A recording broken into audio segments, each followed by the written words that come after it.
Welcome everyone to Farm Fresh Rhode Island, welcome to Providence, and welcome to the 2023 Northeast Farm to Institution Summit. My name is Hannah Leighton. I'm the Director of Research and Evaluation at FINE, and on behalf of the FINE team and the Summit Steering Committee, I want to thank you for joining us here for what we know will be an incredible 2 days together. We know that taking time out of your busy schedules for a conference is not easy. We appreciate you doing that for us and for each other, and we appreciate everyone in your lives who has made it possible for you to do that as well. It has been 4 years since the last time we were able to host a summit in person, and it feels so incredible to be standing in this room with all of you.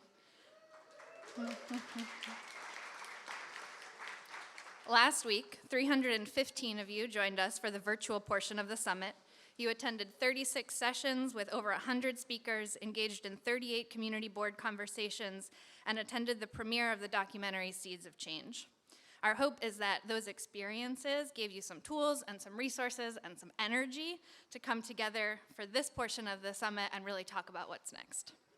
I personally left those 2 virtual days just craving more, and I'm so happy to be digging into this with some of you.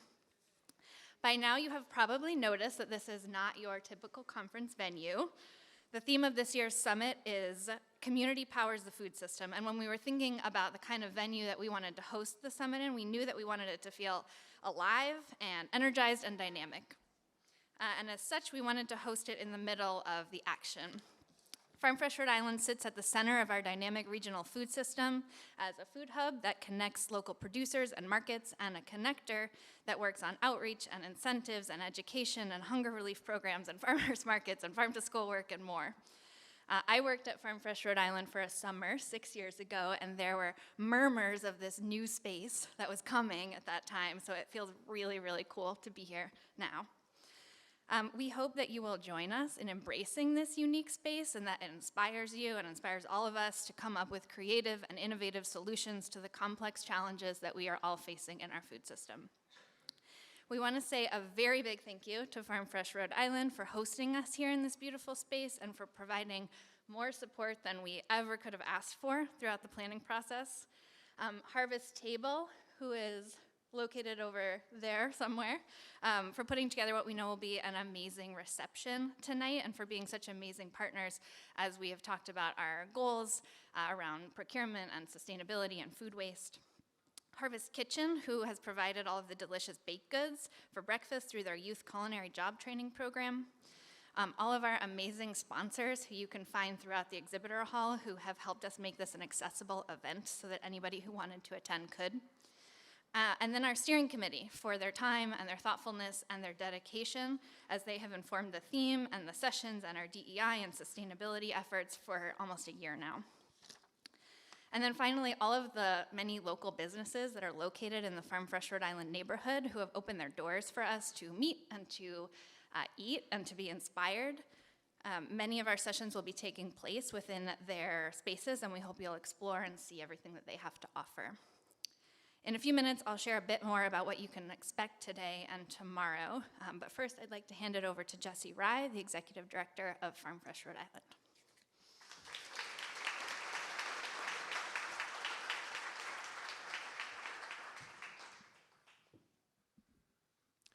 Thanks, Hannah, and greetings, everyone. It's an honor to have you here at Farm Fresh Rhode Island to kick off the second week of the Farm to Institution Summit. As we come into this shared space together, I wanted to introduce Samantha Cullen-Fry, a member of the Narragansett tribe and a program manager of the Indigenous Empowerment Center at the Tomaquag Museum. Samantha will be presenting a land acknowledgement as we all consider the space we occupy today.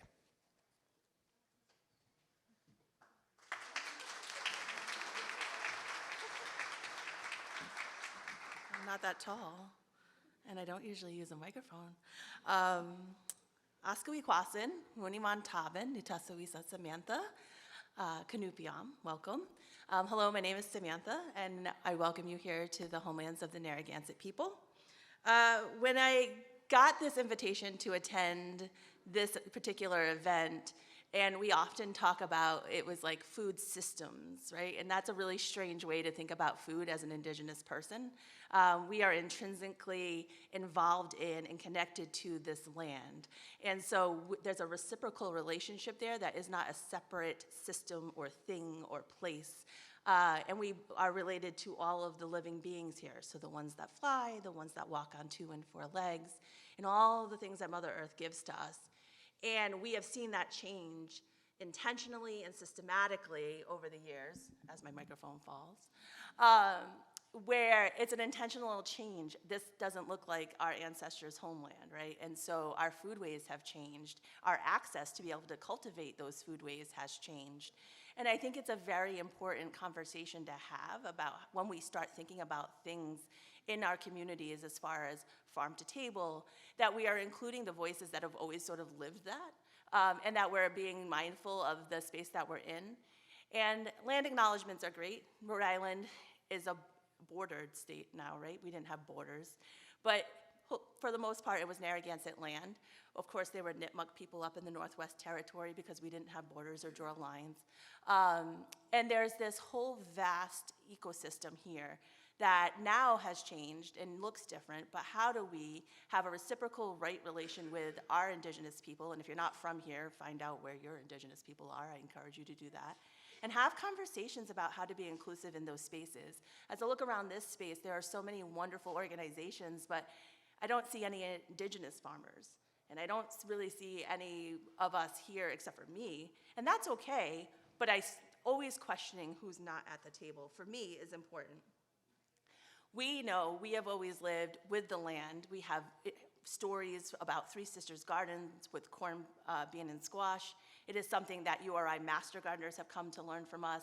It is something that we are trying to continue to do as we move forward and try to figure out this new way, going from living off the land to government subsidies, and then this new food sovereignty initiative. And also here, we're really farm to table, but also thinking about ways that that intersects with the new blue economy that Rhode Island is going for. And what does access to these spaces mean for everyone? And how does everybody get to come to the table and be able to provide for their communities? Because that's what makes Rhode Island altogether stronger and more beautiful than it already is. It's a beautiful state, and I think everybody has something to give and knowledge that they hold. And so one of the quotes my boss always uses is, there's no Rhode Island history without the history of the Narragansett people, and there can be no just and equitable future without the inclusive voices of those people. And I heard that some of you get to go down to the museum today. I don't know that I can teleport there quick enough to be there. But ask the questions. There's a whole exhibit on food sovereignty. We currently have 2 artists in residence that we intentionally made artists in residence who are traditional ecological knowledge keepers, who are working within our gardens, doing community planting days, working with local Indigenous farms, and with Sly Fox Den 2 and Willie's Place, which are one Narragansett-owned business, one Mashpee Wampanoag-owned business, restaurant, who are supplying them with their vegetables and their fishing and all those different things. And think about ways that we can all intersect in those spaces. And I'm excited for you all to learn more today. If you're not going to Tomaquag, come see me on another day. We can have a longer conversation. But I just really wanted to center it in the idea that land acknowledgements are just the beginning. We're acknowledging that we're here. This was Narragansett land. It is still Narragansett land. We are still here. We are still living. We are still amongst us. We don't live on a small, confined reservations. We are in the diaspora. And so our numbers might be smaller, but we're still here. We're still actively living. And we're a very vibrant community. You can come to Powwow the second weekend of August and hang out with us and come and learn the culture more. We invite you in to do that. But the idea that it's not a past tense thing. It is something that starts a conversation for us to move forward and think about how do we move forward together and how do we live and make this place sustainable for the next 7 generations. And that's it. Katabatush.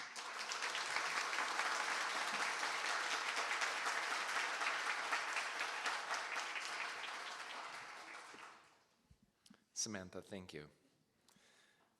And thank you to everyone who's here today.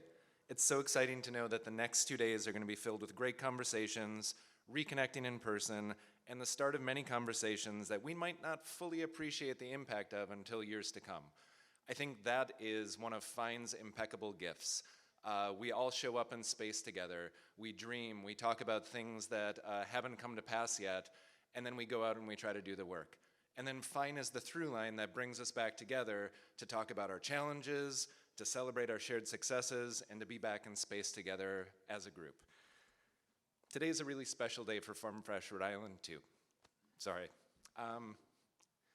We haven't had a grand opening, and I am viewing today as one of our grand openings because we get to have all of you here with us today to celebrate the work that we've done over the last 5 or 6 years to make this space possible.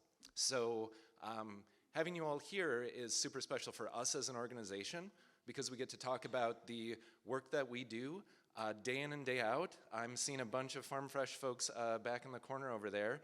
Just wanted to give everyone on our staff that's here today a big shout out and a round of applause.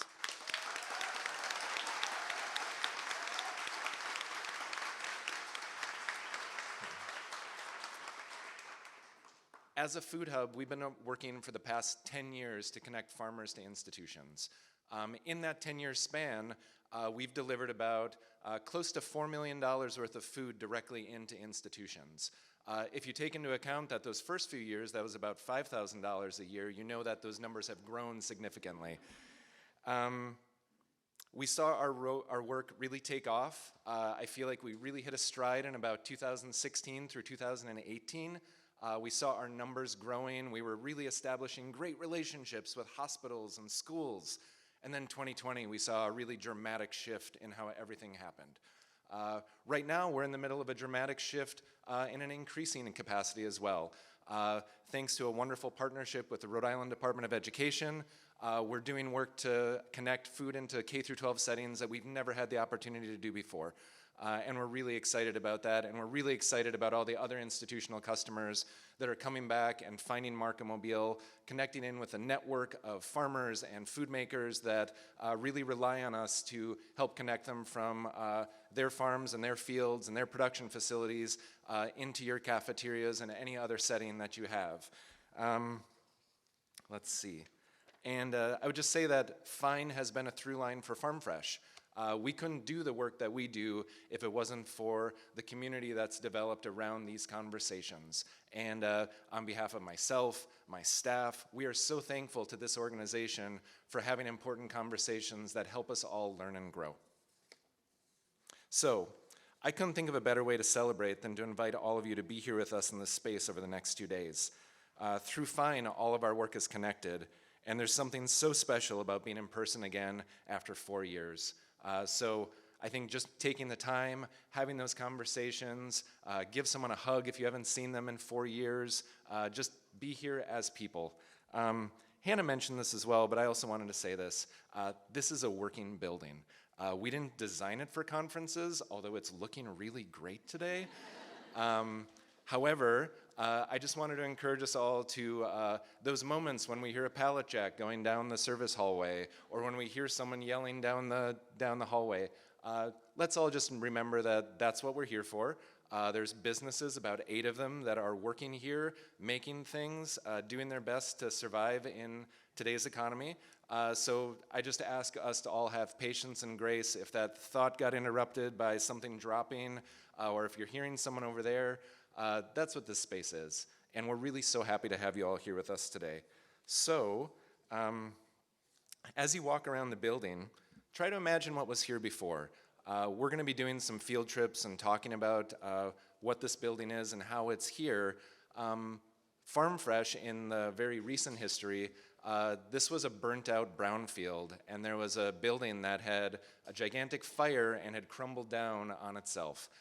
We were able to work to clear that space, to raise the $18 million that needed to be raised to build this building so that we could host events like this and that we can invite people from all over the region and all over the country in to talk about the work that we're all doing. So we are so thankful that you're all here. If anyone wants to connect or learn more about the work that we do, everyone from Farm Fresh is going to be excited to talk to you and tell us a little bit about our story. And with that, I wanted to turn it over to Providence City Councilor Sue AnderBois. In addition to being a City Council member for Providence's Ward 3, Sue is also the Climate and Energy Program Manager at the Nature Conservancy. Many of us also know Sue from her time as a Network Advisory Council member for FINE and as the former Director of Food Strategy for the state of Rhode Island. So Sue, welcome.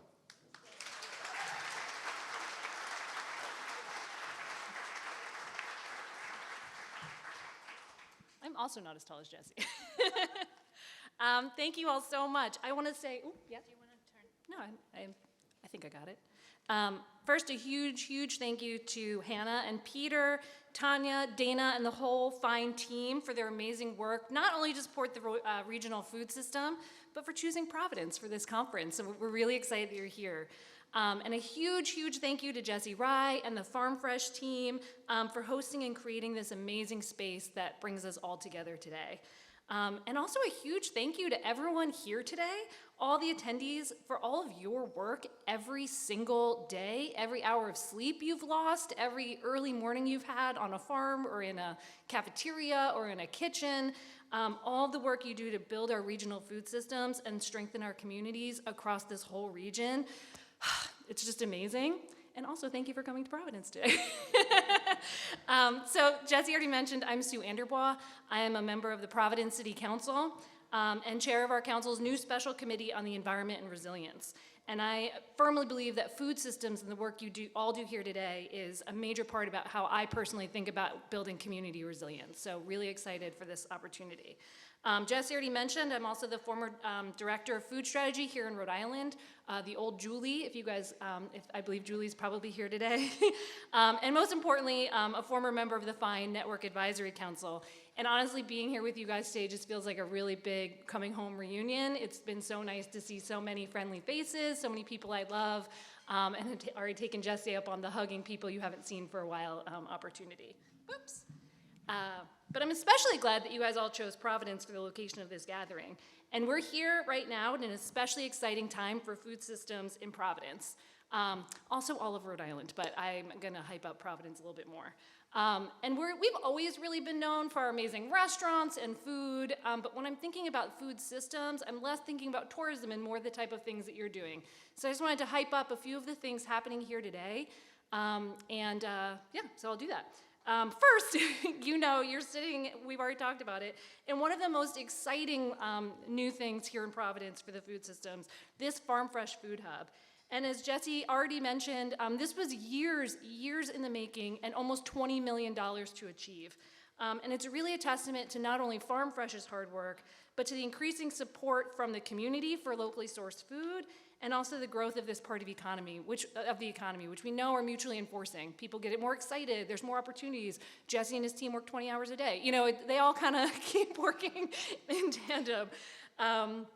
And really one of my favorite things about food is how it really brings people together and causes us to be in community together. And I really think that they've really achieved that in that space here. And just looking around, even if it wasn't designed with this in mind, wow, like this is such an amazing place to be drawing us all together. And when I walked in, seeing everyone in their cluster conversations, it was just, this is what this was meant to be. Another thing I really want to hype up, and I'm thinking about all the great infrastructure happening in Providence for food systems, is the Southside Community Land Trust. And I think I saw Margaret's name on the list, and I imagine there's other Southsiders here, but Southside just celebrated their 40th anniversary, and they started with just over a little bit of an acre of urban farming in the south side of Providence. I think you guys are going to be, some of you will be visiting them later, but they've grown so much as well over the last 40-ish years. Supporting urban farmers, recent immigrants, refugees, youth, and so much more. And they also recently built a great new facility at 404 Broad Street, just a short walk from their original city farm, which is still very active today. And if you live in or near Providence, please come back. They're having their annual Rare and Unusual Plant Sale, which is May 20th and 21st. It's an amazing scene. You'll bump into really everybody in the city of Providence at the Rare and Unusual Plant Sale. And you'll get to see the hard work of so many volunteers. Each one of the little plants has a little popsicle stick that labels the plant. And those are done by just so many volunteers. I've personally done about 1,000 of those already in the last couple days, and there'll be more because they just sell so many amazing plants, and it really fuels a lot of the great work that they do. So May 20th, 21st. And then also, I saw Lisa Rayola here earlier, but we have 2 new amazing Hope in Maine facilities opening in Providence. So if you guys don't know, Hope in Maine is a small business food incubator and shared kitchen space that started in Warren, Rhode Island. They incubate, I think, almost half of the new food businesses that start in Rhode Island, which is just truly amazing. And just a few months ago, they opened a little retail shop and cafe in downtown Providence where you can check out some of the food made by their producers. It's a little cafe. And also realizing how many of their makers were traveling to Warren from Providence, many of whom maybe didn't have access to cars or transportation. They're building out a new shared kitchen space right here in Providence, actually just a short walk from where we're sitting now. So it's a really exciting time to be here. So in sum, it's a really exciting time to be in Providence. I'm so glad that you're all here. And also as a member of the Providence City Council, and as a former state employee, I really want to remind and encourage everyone to see their local governments and elected officials as allies in this work. My state representative and good friend, Rebecca Kislak, often says that government works best as a team sport, and that is totally true. So please, we all need to do this work together. We all have different tools we're bringing to the table. And so reach out to your local folks, reach out to me. I'm happy to brainstorm with any of y'all anytime. I'm easy to find, literally the only Sue AnderBois in existence. So really not that hard. And otherwise, I just want to say thank you all so much for being here. Thank you so much for all the work you do. It is truly inspiring. I love seeing so many familiar faces and so many new faces I've never seen before. And glad that this is my, I think, 4th Fine conference, and so really honored to be here. And I will turn it back to Hannah, who's going to tell you a bit about the day.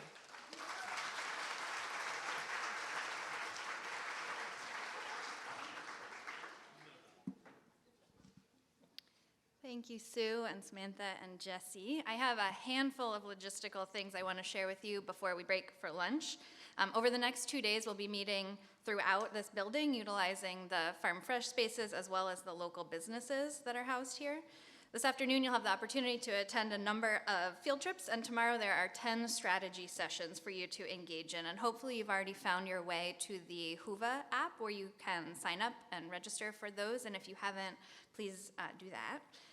Those sessions are really built to be interactive and momentum building, and at the end of the summit, we'll come back together and talk collaboratively, and I've been told with ice cream, about where we want to go from here. After the summit, among other things, FINE is launching a strategic planning process, and we're really excited to take all the learnings from this event into that process. Along the wall here, you will see our incredible exhibitors. They'll be here today and tomorrow, and we encourage you to spend some time exploring what they have to offer. Tonight at 5 p.m., we'll kick off a reception and an exhibitor fair. I've been hearing like whispers that it's like the party of the year, so just like you should come to that. And as with all good parties, bring cash, because there's a cash bar. At the end of the day tomorrow, we'll be announcing all of the raffle winners. If you haven't entered the raffle, there are like 30 amazing prizes that you can win. There are QR codes up at the reception, and you can find announcements within the Whova app as well. We really want to hear from you during and after the summit.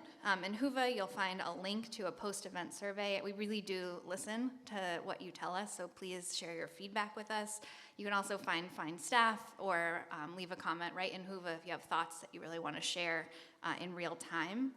You'll notice that Gabe back there has a video camera, and Rebecca is walking around with a camera, and they will be capturing the event today and tomorrow. And we really want to also capture your stories. So on the other side of this hallway, Gabe will have a camera set up, and pop by, share your work with us so that we can really share that back with the network. If you have questions or you need support, you can identify FINE staff. We have owls on our name tags. And our table is located near the entrance by registration, and you can find all kinds of information and resources, including how to apply to be part of our Network Advisory Council, which we're recruiting for right now.